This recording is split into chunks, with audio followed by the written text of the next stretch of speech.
The Galactic Council chambers on Cygnus Prime had stood for 50,000 years. Its circular hall, carved from a single asteroid of crystallized neutronium, had witnessed the rise and fall of empires, the birth of new species, and the signing of treaties that shaped the destiny of the Milky Way. On this day, the ancient hall was filled to capacity, with representatives from over 700 sentient species occupying their designated tiers. The air, carefully mixed to be breathable for all, hummed with 1,000 different translator devices. At the center of the hall, on the speaker's dais, stood a single human. His name was Ambassador Thorn, and he was the last human representative the Council would ever see. For 200 years, humanity had been a client race, and they were discovered by a Ythri scout vessel while still struggling to unify their home world. The Ythri, an ancient and graceful avian species, had taken them under their wing, guiding them into the galactic community. Humanity was grateful, eager, and industrious. They learned fast, adapted quicker, and soon became the most reliable junior partners the Council had ever known. They built ships, maintained infrastructure on remote outposts, and even served in peacekeeping forces, always following the directives of the older, wiser races. But humanity had also been watching.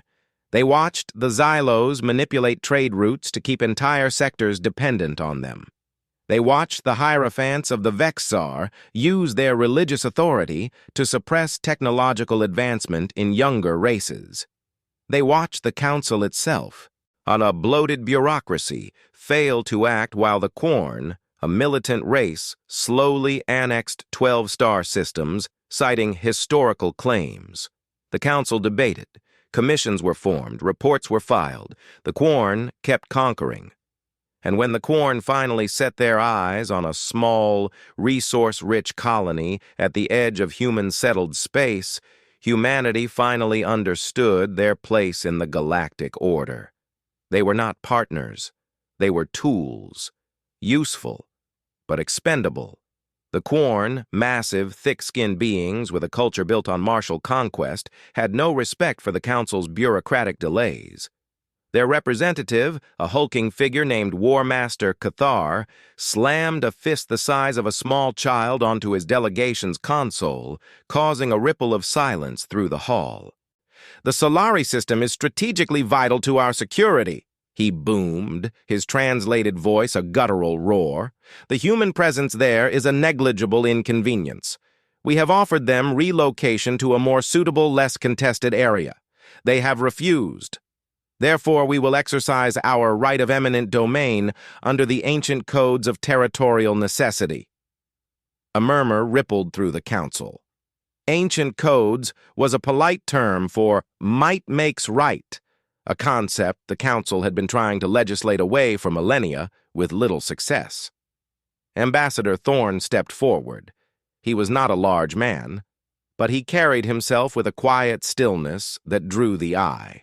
His gray suit was simple, functional, a stark contrast to the flowing robes, ceremonial armor, and bioluminescent displays of the other delegates.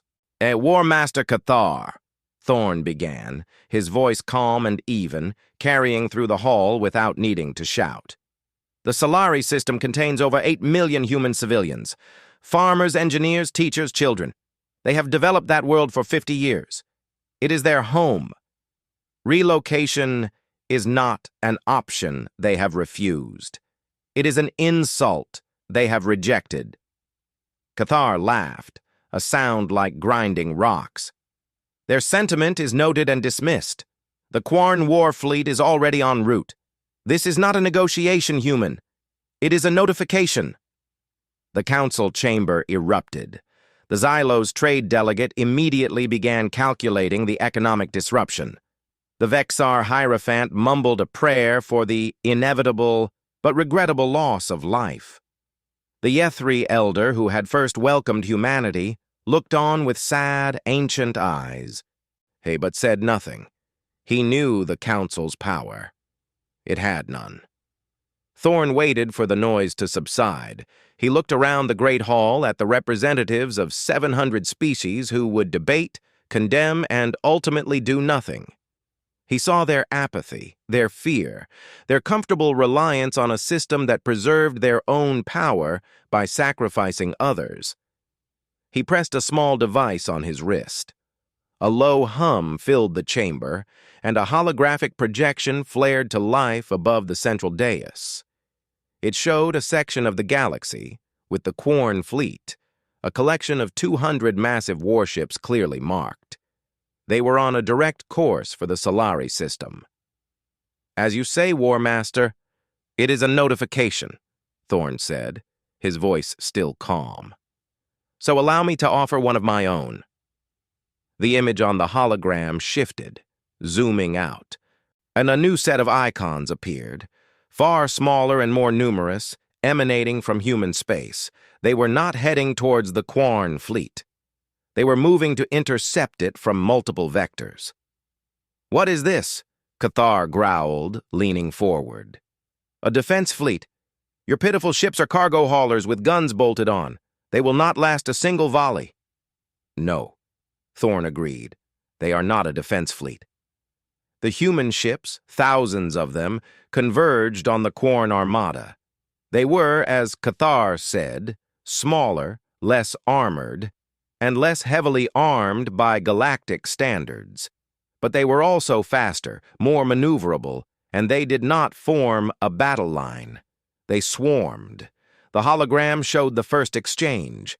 Quarn energy beams sliced through the void, vaporizing a dozen human ships instantly.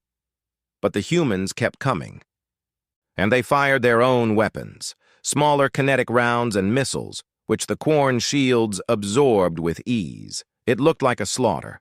Then a single human ship, its drives burning at impossible temperatures, did not try to evade the next Quarn volley.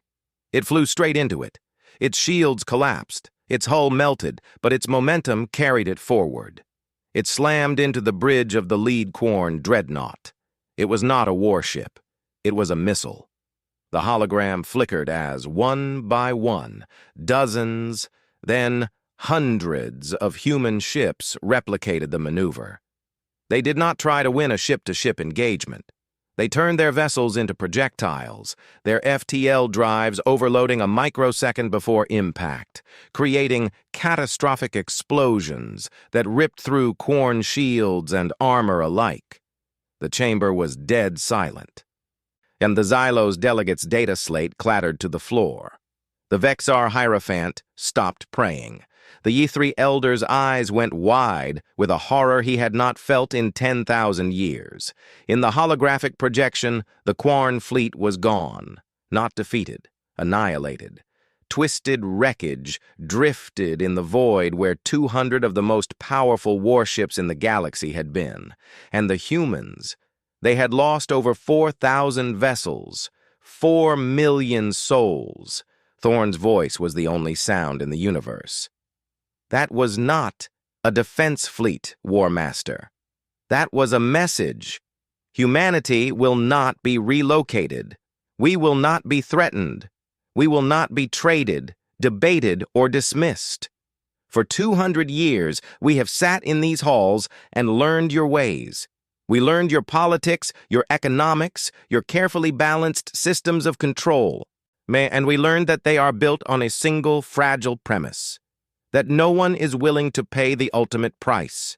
He looked directly at Cathar, whose face was a mask of disbelief and rage. You threatened 8 million of my people, so we sent 4 million to answer you. That is our mathematics. That is our logic. That is our diplomacy. And now we are leaving this council. Not because we are expelled, not because we are banished, but because we have realized we have outgrown it. We do not need your permission to exist. We do not need your protection. We do not need your laws. He turned and began to walk towards the grand exit, his footsteps echoing in the suffocating silence. The galaxy looked on in terror, he said, not looking back. Good. They should. Behind him, 700 species sat frozen. I'm watching the back of the man who had just redefined the meaning of power. They had seen countless wars, countless atrocities, but they had never in 50 millennia seen a race treat its own existence as a currency so cheap and the price of its freedom as so absolute. The age of council stewardship was over. The age of humanity had just begun. In the weeks that followed, the galaxy did not just look on in terror, it convulsed. The news of the Solari engagement, as the human media called it, spread like a contagion. The Quarn, a proud and powerful race, were paralyzed. Their war fleet, the instrument of their dominance for 3,000 years, had been erased in a single afternoon. Their leadership, stunned by the loss and the sheer insanity of the human tactic, retreated into a shell of furious grief, and unable to comprehend an enemy that measured victory in its own annihilation. But the Quarn were just the first to feel the shockwave. The ancient power structures of the Council began to tremble. The Xylos trade conglomerates found their shipping lanes suddenly empty. The cargo haulers they contracted, predominantly human, had simply stopped working. Docks on human-controlled worlds went silent. Navigation buoys in human space went dark. The intricate web of commerce that the Xylos had spun for centuries began to unravel at its edges, where the human threads were pulled out. The Vexar Hierophants sent their most respected envoys to the human homeworld, Earth, to offer spiritual guidance and mediation. They were met at the orbital station by a low-level diplomatic aide who thanked them for their concern and informed them that humanity was currently too busy with internal restructuring to receive visitors. The envoys were politely, but firmly, turned away. For the first time in their history, the Vexar were ignored. And the E3, the ancient mentors, were the most confused of all. They sent a private, high-priority message to Ambassador Thorn, appealing to the bond of 2 centuries, asking for an explanation. Thorn's reply was short, respectful, and devastating. "You taught us to navigate the stars, Elder. For that we are eternally grateful. But you did not teach us to be free. That we had to learn ourselves.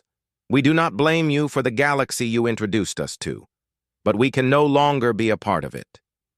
Human space became a wall of silence.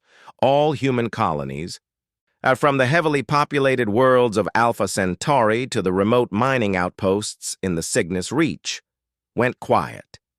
Communication ceased. Trade stopped. Travel into human space was met with automated warnings, and for those who persisted, the silent, ominous presence of human defense platforms, their weapons charged and their intentions unclear. What was humanity doing behind that wall of silence? They were building. The attack on the Quarn fleet had not been a desperate, final gamble. It had been a proof of concept. For decades, a small, heretical faction within human military and scientific communities had argued that the Council's way of war, the slow, ponderous dance of heavily armored dreadnoughts and polite rules of engagement, was obsolete. They argued that in a universe where FTL travel was possible, the ultimate weapon was not a big gun, but a determined pilot and a ship's drive. They were called the Valkyrie faction, and after Solari, everyone was listening to them. The silence was the sound of industry. Shipyards that had once built container vessels and mining rigs were retooled. They now mass-produced 2 things: the new Javelin-class unmanned torpedoes and the Mjolnir-class manned torpedoes, which the pilots, with a grim humor that baffled other species, called their coffins. They built sensor networks that could see across systems. They built automated defense grids that could react faster than any living organics. They built new ships, not for pitched battles, but for rapid interception, for hit and run, for the kind of war they had just invented. And they built something else. They built a new government. The old United Nations, with its endless committees and compromises, was dissolved. In its place rose the Terran Directorate, a council of military leaders, scientists, and engineers united under a single, chillingly simple mandate: the absolute and perpetual defense of humanity by any means necessary. The galaxy watched and waited. Some hoped the humans would re-emerge, ready to negotiate, to rejoin the community they had so violently left. Others, like the Quarn, plotted revenge, though their plans were hollow without a fleet. The Xylos prayed for the trade routes to reopen. The Vexar prayed for the humans' lost souls. Humanity did not re-emerge. They expanded. A small, covert Xylos probe, sent to observe the outer human colony of New Terra, sent back one final, terrifying image before it was destroyed. It showed the planet, yes. But orbiting it was no longer a simple defense platform. It was a fortress, a massive asymmetrical structure of metal and energy, bristling with weapons and launch bays, and painted on its hull in letters a kilometer high was a simple message for any who might come too close. We remember Solari.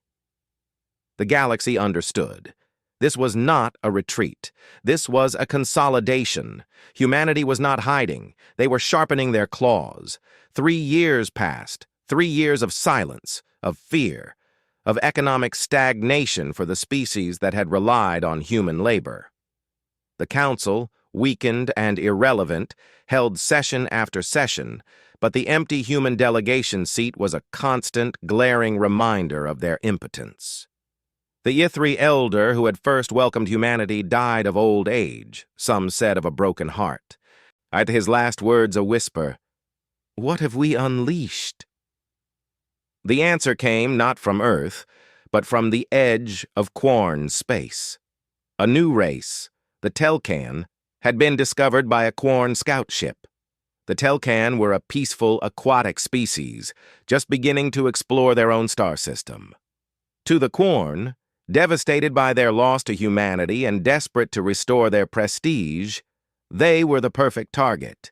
Easy conquest, new resources, a way to rebuild their fleet and their pride. The Quarn War Master, Cathar, now elevated to Supreme Commander, led the expedition himself with a small, newly constructed fleet.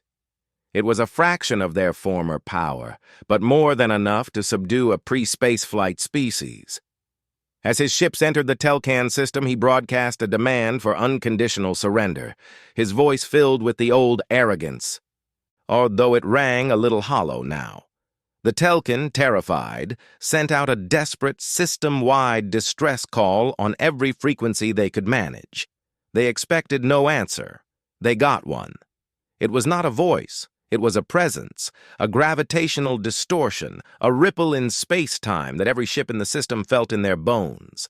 Then the stars themselves seemed to twist, and a ship emerged from FTL.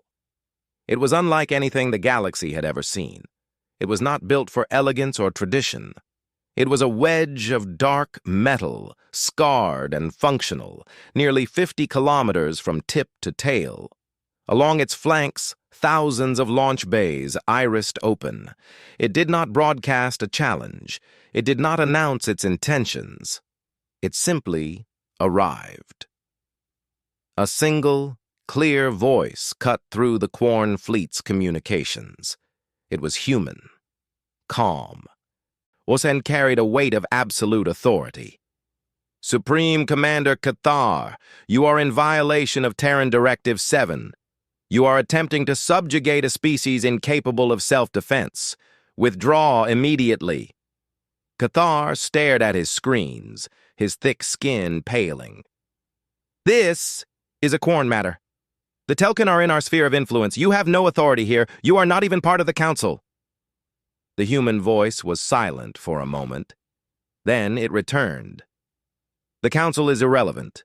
Directive 7 is not. It was written by humanity, for the protection of those who cannot protect themselves. You have 3 minutes to reverse course and exit this system. If you do not, we will enforce the directive." Cathar's crew looked at him, terror in their eyes. They remembered Solari, and they remembered 4 million humans dying to kill 200 Quarn ships. And now, a single human ship, orders of magnitude larger than anything they had ever seen, sat before them. "Bluff," Cathar growled, though his voice trembled. They would not start another war. Fire on that ship! All batteries, fire!" The Quarn fleet, a pitiful dozen vessels, unleashed their full arsenal. Energy beams, plasma torpedoes, kinetic projectiles, all streaked towards the silent human Leviathan. They never reached it. A shimmering field of energy, invisible to the naked eye, appeared 1,000 kilometers from the human ship. The weapon's fire impacted it and simply stopped. The energy was absorbed. The projectiles hung motionless, then dissolved into dust. The human voice returned, its tone unchanged. 2 minutes.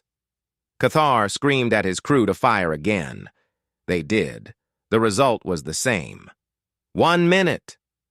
On the bridge of the human ship, which bore the name Indomitable on its hull, a young tactical officer looked at his commander, a grizzled veteran of the Solari run.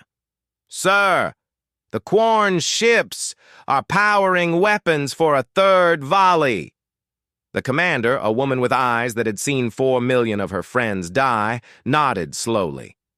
"They've made their choice." 30 seconds, the human voice counted down. On the Quarn ships, the crews broke. They had seen the power of that shield. They knew what was coming next. They begged Cathar to run, but Cathar, consumed by pride and the ghost of his former glory, stood, frozen, staring at the human ship. 10 seconds. From the flanks of the Indomitable, and the launch bays that had opened did not disgorge fighters. They disgorged javelins, thousands of them. They were not aimed at the Quarn ships. They were aimed at the space around the Quarn ships. 5, 4, 3. The javelins activated. They did not explode. They created a localized field of distorted gravity, a web that trapped the Quarn fleet in place, holding them immobile as if in a giant's fist. 2, 1. Directive 7 is now enforced. The Indomitable fired a single weapon. It was a beam of pure energy, so bright it outshone the system's sun for a fraction of a second. It lanced out and struck the lead Quarn ship, the one carrying Cathar. It did not explode. It simply ceased to exist, vaporized down to its constituent atoms. Then, the human voice addressed the remaining Quarn ships. "I'm now frantically trying to break free of the gravity web. Your commander chose annihilation. You do not have to. You will be held here until a Terran recovery vessel arrives. Your ships will be confiscated. Your weapons will be disarmed. You will be returned to your home world with a message. Tell your leaders that the age of conquest is over. The galaxy is no longer a playground for old empires. Humanity is its shepherd now, and we will not abide predators." The silence that followed was absolute. The Telcan, watching from their ocean world, saw the terrifying Quarn ships rendered helpless and their leader erased from existence. They saw the giant human ship, a protector they had never asked for and could not comprehend. The human commander on the Indomitable leaned back in her chair. She looked at a framed photograph on her console. It showed a field of flowers on a distant world, a world that no longer existed, a world called Solari. "Message for the Telcan," she said quietly. "Send on all frequencies. Tell them they are safe. Tell them they are not alone. And tell them humanity sends its regards." The galaxy, which had looked on in terror as humanity marched out of the council, now looked on in a state of bewildered awe. They had expected a new tyrant, a vengeful race bent on conquest. Instead, they found a silent, brooding guardian patrolling the dark spaces, enforcing a new and terrifying law. The council was dead. The old empires were crumbling. And in the void, a single species had planted its flag, not on a world, but on a principle, that the strong do not have the right to devour the weak. And they were willing to pay any price to make that principle a reality. The universe held its breath, waiting to see what humanity would do next.